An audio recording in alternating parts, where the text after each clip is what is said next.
Greetings, Jedi traders. David here of TradingFibs.com to bring you the technical momentum outlook for week 10, 2017. It is Sunday, March 5th. As always, please seek financial advisement when trading with your money, as these videos are for educational purposes only. Support your knowledge in the market. See what's going through my head on any given week. Always make sure you have a solid trading plan and always manage your stop when placing a trade. All right, headline, guys. Serious open gaps. For weeks now, I've been commenting on the fact of how relentless the market has been, with any pullbacks really short-lived, even in week 9, as the market pushed up to its highest highs once again, and caution remains to loom in the market at the highs. Key events ahead may just be the catalyst that we need to pull back and correct the markets to its nearest open gaps.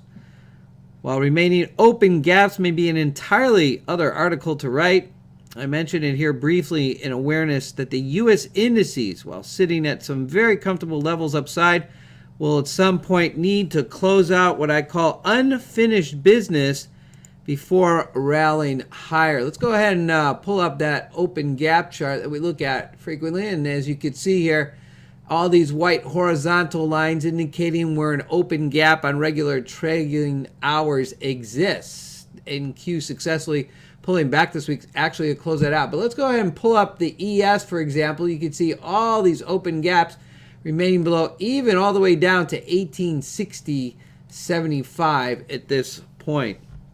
Now, some of you may disagree with me, and that's fine, and you're right to do so. However, when it comes to indices, 100% of all regular trading hour open gaps eventually get filled. Simply that, and you should at least be prepared that it will happen at some point. Not a matter of if, but when. What concerns me more is that while the further we pull away from these lower levels, the drop at one point will be more substantial and painful to some.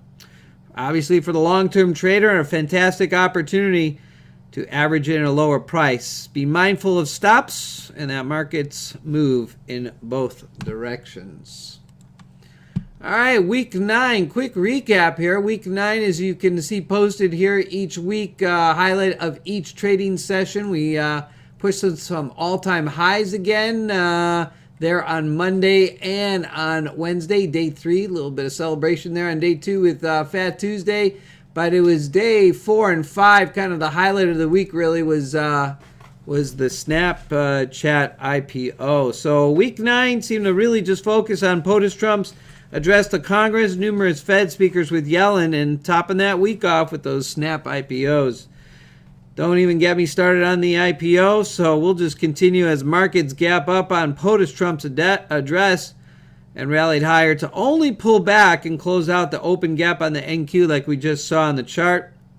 Indices remaining at the highs of the Murray levels that we'll look here today, upside in what continues to be a relentless uptrend, holding above each indexes or indices perspective 5144 EMA, and the key moving averages, the 10, the 50, and the 200 that we look at on the charts, to close out the week upside of its weekly opening price. Let's actually pop right back there to that. There it is. Weekly opening price on the NQ, 32.75. So holding upside, and the YM not closing out the gap, but holding up above 770. Its weekly opening price. Its open gap just right above. And the ES, 63.75, with its nearest open gap at 67. Now, I don't know if it's just me and my crumb trader perception, but it seems that intraday interest in the markets have waned based on simply observation of the Twitter feed, lack of solid volume day in and day out. Not to say every trader out there is using Twitter, but it still amazes me at the amount of articles, posts, tweets that I do see to continue to flood the market of hatred and despair. How can this market continue to move up? And perhaps this may be the reason that intraday traders have backed off some. Why should there be any logic to this market, as some have pointed to reasons of insanity of this drive up? I simply rest my mind, remove my emotion, or the emotion, by focusing on the best for me is to sit comfortably in my, as I have for the last weeks, squeezing of the orange juice analogy. I realize that when the orange is truly squeezed and what left is the scrapes of pulp, The hunger will come back when the next fresh orange comes along. If you don't know what I'm talking about, go ahead and read my weekly technical momentum outlooks for at least the last previous month. Till then, eyes on the current orange until it's squeezed for every last part. All right, so let's jump into week 9 recap. Let's take a look at some of those trending charts there. As we scroll through the week, you could catch the trend chart of the days, including the videos as well, and some key highlights. Again, you can see those in detail each on daily trend. All right, there it is, the GC, nice move, price action to the move to the downside, 51.44. Technical momentum outlook trend setup, as we see here on the chart. High probability setups, whether it's up or down. 51.44. You may cloud with the bars in trend, looking for in sync with 534 and 51.44, and learning to remain in the trend as long as possible. So there it is, GC, nice move there on Monday. If you're watching the MMLs, Murray math levels, another, again, in combination with Fibonacci targets and any other level that you might watch, as the market tends to be fractal, is that there's something at each line or price level in the market. But MMLs work out very nice, especially on the higher time frames there, Jedi traders. Like to watch the 15-minute intraday, as we saw price action reverse up here, whether you took the entry right off the reversal or simply waited for price action to get underneath the cloud, getting a piece of the price of that pie down here as trend continued all the way down, stopping halfway, major support resistance, tucking underneath the VWAP and all the way down. So gold, a nice mover this week. It was Tuesday, bringing out the ZS, the beans, which actually ended up recoiling and reversing backwards, but catching a nice trend there on the overnight Globex, including the U.S. Open to the upside, 51.44 VWAP, as the beans caught a nice move on Tuesday. Wednesday session ES highlight here as the price action to the upside. 51.44 cloud holding above the VWAP, 534 in sync. That's your horizontal bar at the bottom. You got trending bars upside, a little bit of a pullback. If you bailed out, another opportunity to get you in. But trend was clearly on upside. Another great example of combination with the Murray math levels, price action off the major support resistance, all the way up to resistance and above. No reason to bail up here if you got yourself in trend. So great move there on Wednesday. Thursday, price action to the downside on the YM, very clean. I don't want to say clean. I want to say that the trend held up. Whether you bailed out or got taken out, that was another story or situation. Always depends on where you keep your stop. But overall picture, remove the candles. You got yourself 51.44. You have the VWAP all pointing downwards, and that's exactly what the trend is. If you took the price action at the open and you ran it to the close, not a bad move if you are one of those intraday long-term holders. Hey guys, Friday, we finished off the week to the upside. There it was, market closing itself out towards the end of the session. 51.44 started to pop up above the VWAPs from the Globex low. There is a chart of the day as price action ran itself upside. All right, as we roll through the week here, daily looking to price to open up here. On Sunday, we have an all-time high up here sitting around 5,400, 161 at the 21 on the YM, and 2401 upside. Again, as I mentioned before, plenty of open gaps to the downside. All right, let's go ahead and take a look at where we sit currently in trend, and then here on the indices, we'll take a look at Sunday open, including where we might be headed into Monday in either direction. All right, big picture. Going to change it up here, guys, as we have, I've been playing around with 60-minute, 15-minute, 4-hour charts, daily range charts. So big picture includes the range chart, including the daily and the 4-hour chart on a higher MML level. And then we'll go to the lower intraday pick, which includes the 15 and the 60-minute for at least the open here on Sunday. All right, so NQ, where are we sitting right now? Technically, momentum 51.44. We start with the cloud here as we do intraday, showing price action. Still sitting upside in a strong trend off the major support resistance back here in February. up here to resistance, overbought here at the start of the week of March, and price action pulling back to resistance level here at 53.51, and we can see in sync with the ADX as price action lifted above 40. Nice move upside, but has pulled back to an area of complacency and maybe just a buildup again. So looking ahead to the week, we have price action on the daily holding above both the 10-period moving average, the 50, and the 200. Any significant pullback at this point, what we do is we start to look at the biggest time frame that I have right now, the daily and the range. The biggest numbers here, 53.12. 50 puts us at the same level on both the daily and the range. So any bigger pullback that will jump through these levels, we'll want to watch for 53.12, 50 all the way down to the 50-period moving average.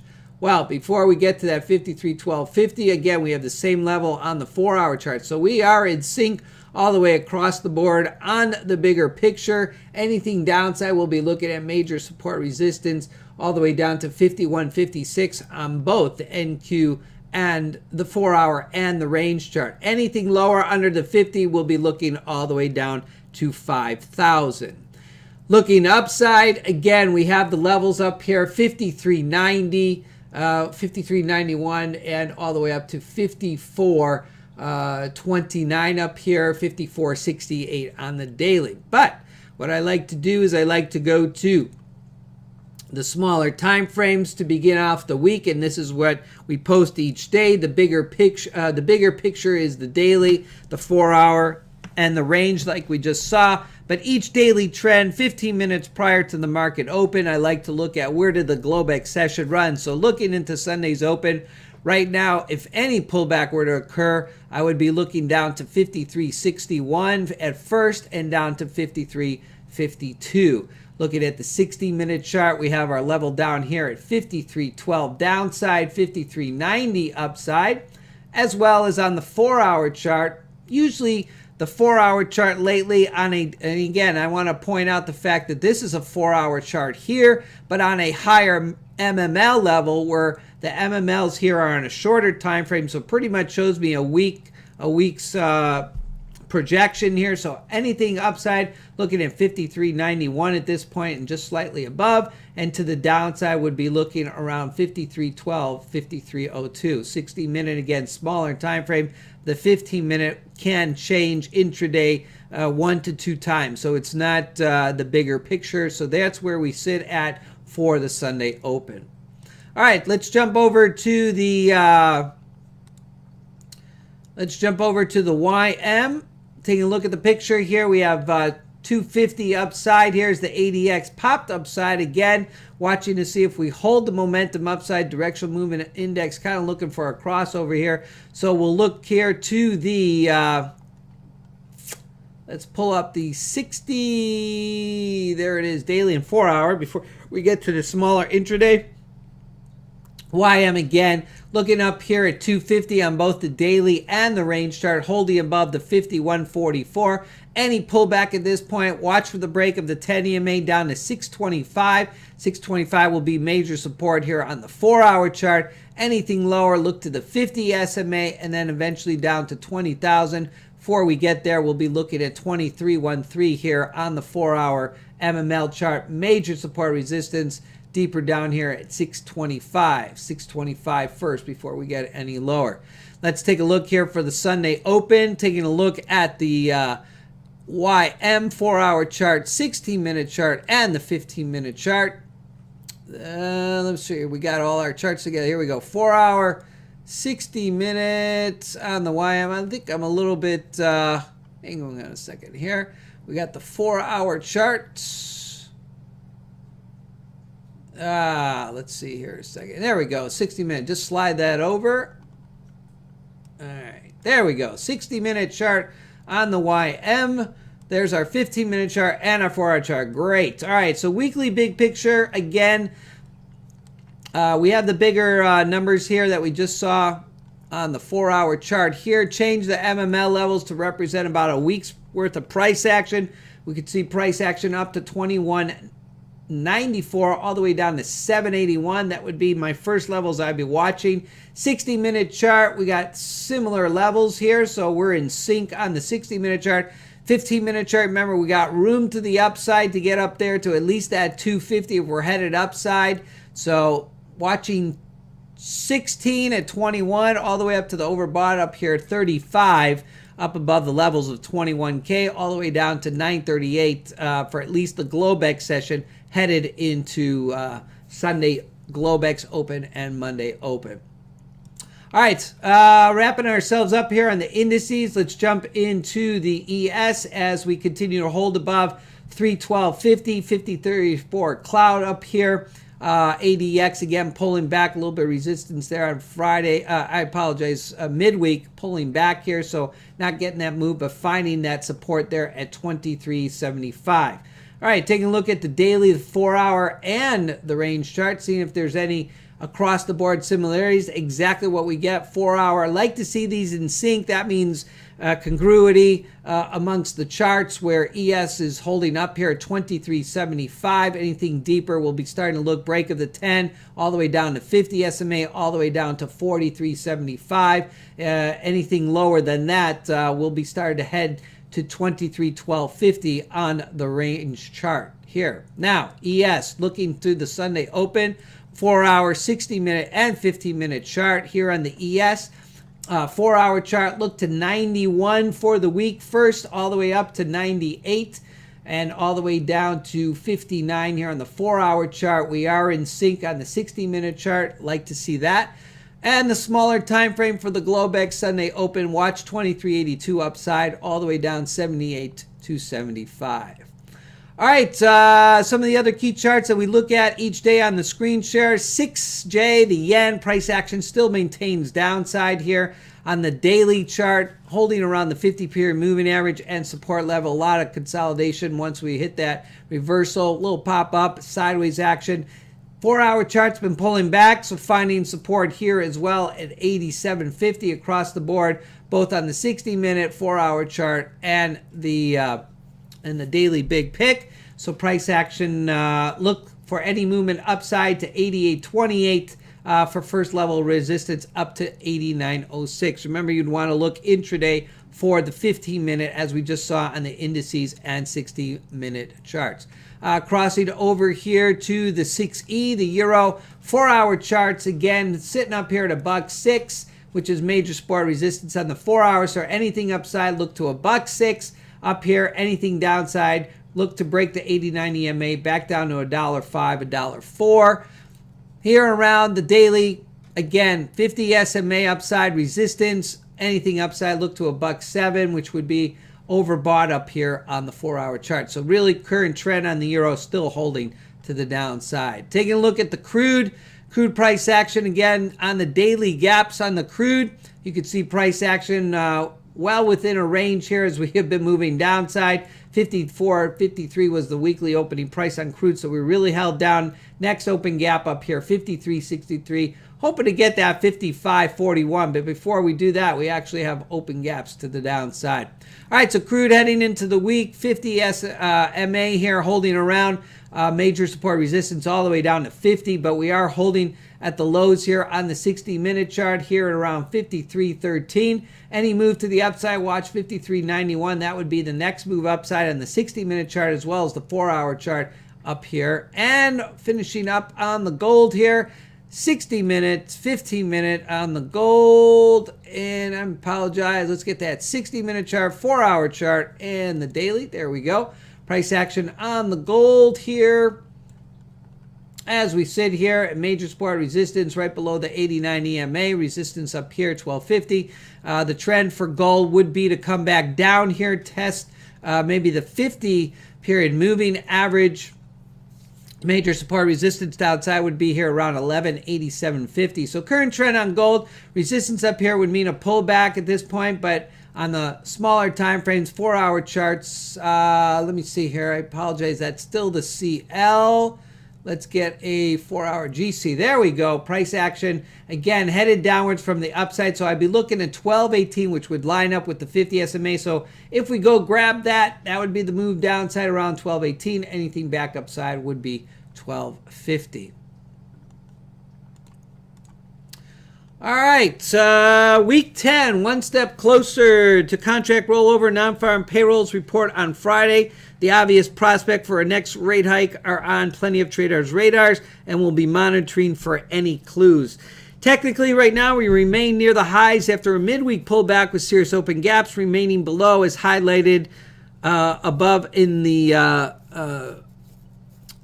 on the charts, as we talked about before. VIX levels still remain low and almost pointless of indicating when the market will turn, as it doesn't seem to be correlated to one another most recently. VIX and markets running in the same direction is just strange in itself. The daily charts on the indices clearly paint the picture as we hold above the respective 10, 50, 200 MAs. The 4-hour MML charts, which support the bigger trend on a lower time frame, also remain at the highs and continue to remain in a very tight range.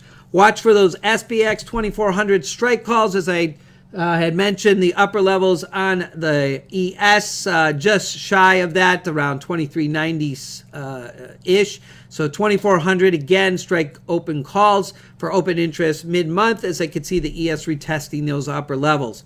As we continue to push at the highs, looking to the smaller time frames for every inch of how much more it can go has been my most reliable indicator by use of the Heikin Ashi trend bars on both the range charts and 50, 60-minute MML levels. Let me point that out again once I do each week. You have your choice when it comes to candles. I prefer the Heikin Ashi bars on the right instead of trying to determine and define what the candle means on the other charts.